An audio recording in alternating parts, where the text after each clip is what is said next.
জলপাইগুড়ি থেকে নজর রাখতে হচ্ছে, কারণ সেখানে প্রকাশ্যে পদ্ম শিবিরের কোন্দল। বিজেপির জেলা সভাপতির নাম ঘোষণা হয়েছে, জলপাইগুড়ির নতুন জেলা সভাপতি তার নাম ঘোষণা হয়েছে, তাই তিনি হলেন শ্যামল রায়।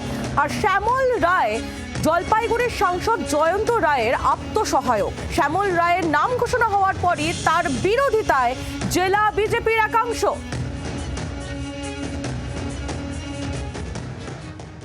রাতের অন্ধকারে নোটিফিকেশন জারি করে পরবর্তীতে 3 ঘন্টার ব্যবধানে পরের দিনই এই আজকে রাত্রিবেলা হোয়াটসঅ্যাপ এবং ফেসবুকের মাধ্যমে জানতে পারলাম তিনি সভাপতির দায়িত্ব পেয়েছেন। কে বা কারা করলো? বিজেপিটাকে এখন ফেসবুক আর হোয়াটসঅ্যাপে চলছে। যারা পার্টিটাকে নিজের ছেলের সন্তানের মতন ভালোবাসে তাদের কি কোনো মূল্যায়ন নেই? আজকে এমপি আত্মসহায়ক, তিনি হয়ে গেলেন সভাপতি। কালকে তো এমপির ছেলে এসে বলবে আমি যুব মোর্চার প্রেসিডেন্ট হব। বাংলার আওয়াজ, বাঙালির আবেগ, জি 24 ঘন্টা।